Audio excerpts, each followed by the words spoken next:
Assalamualaikum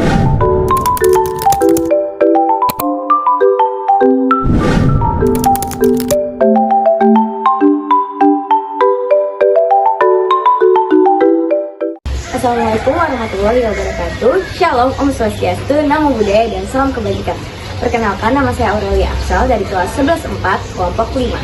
Pada video kali ini, saya akan menjelaskan materi mengenai reproduksi pada manusia.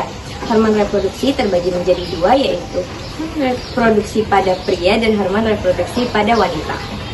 Hormon sangat berperan penting dalam mengatur fungsi alat reproduksi baik pada pria maupun wanita. Yang pertama ada hormon pria. Pada pria, hormon utama yang terlibat adalah testosteron yang diproduksi oleh testis. Pada wanita, hormon utama yang terlibat adalah estrogen dan progesteron yang diproduksi oleh ovarium. Selanjutnya ada siklus dan fase menstruasi pada wanita. Siklus menstruasi merupakan perubahan alami yang terjadi di dalam organ reproduksi wanita setiap bulannya. Menstruasi terjadi ketika lapisan dinding rahim atau endometrium dan sel telur yang tidak dibuahi meluruh keluar dari vagina. Menstruasi adalah siklus alami yang terbagi menjadi 4 fase utama, yaitu fase menstruasi, folikuler, ovulasi, dan luteal. Selanjutnya ada proses pertumbuhan manusia. Yang pertama ada embrionik. Fase embrionik adalah pertumbuhan dan perkembangan embrio pada saat masa kehamilan hingga melahirkan. Yang kedua ada pasca embrionik atau bayi. Pasca embrionik adalah proses pertumbuhan dan perkembangan yang terjadi setelah lahir. Yang ketiga ada masa kanak-kanak awal. Masa kanak-kanak awal disebut juga sebagai prasekolah, yakni usia 5-6 tahun pada tahap pertumbuhan manusia. Lalu yang keempat ada masa kanak-kanak tengah dan akhir. Pada tahap ini manusia umumnya sudah menguasai keterampilan dalam membaca, menulis, dan berhitung. Lalu yang kelima ada masa remaja. Pada masa remaja manusia sudah mengalami perkembangan organ-organ reproduksi dan mengalami pubertas. Yang keenam, masa dewasa muda. Masa dewasa muda umumnya akan berlangsung sekitar usia 19-40 tahun. Dalam tahap ini manusia telah mencapai kematangan sebagai aspek. Lalu yang ketujuh ada masa dewasa tengah. Masa dewasa tengah adalah tahap pertumbuhan manusia yang terjadi di usia 40-60 tahun.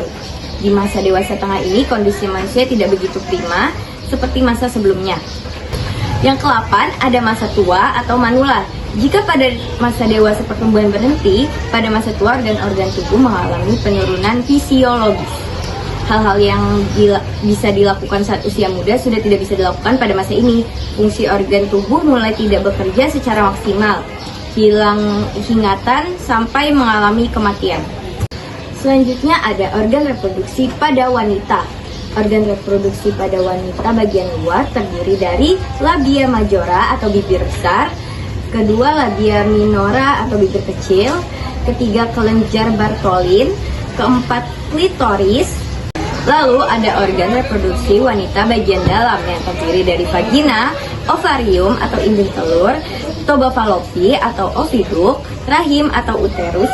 Rahim atau uterus terdiri menjadi dua bagian, yaitu cervix atau leher rahim, dan yang kedua adalah corpus. Dan yang terakhir adalah leher rahim atau cervix. Leher rahim atau cervix terbagi menjadi dua, yaitu dinding leher rahim bagian luar atau ectocervix, dinding leher rahim bagian dalam atau endocervix. Lalu ada organ reproduksi pada pria yang terdiri dari testis, epididymis, saluran ejakulasi, dan penis. Setelah itu ada proses kehamilan. Yang pertama terjadinya hubungan seks. Pada saat berhubungan intim, pria yang ejakulasi akan mengeluarkan air mani yang mengandung sperma di dalam vagina. Setelah masuk, sperma mulai berenang menyusuri leher rahim wanita sampai ke dalam rahim untuk mencari sel telur yang siap dibuahi, sehingga terjadi kehamilan atau pembuahan. Yang kedua ada pembuahan. Sperma yang mampu berenang sangat cepat dapat bertemu dengan sel telur dalam waktu 45 menit hingga 12 jam. Namun pada tahap ini kehamilan belum tentu ada karena proses kehamilan belum sepenuhnya terjadi. Yang ketiga ada implantasi. Setelah sperma dan sel telur bersatu, materi ini akan bergerak dari tuba fallopi menuju rahim sembari membelah diri menjadi banyak.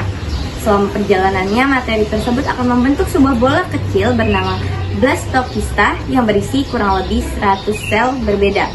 Blastokista umumnya akan sampai ke rahim sekitar 3-4 hari setelah pembuahan.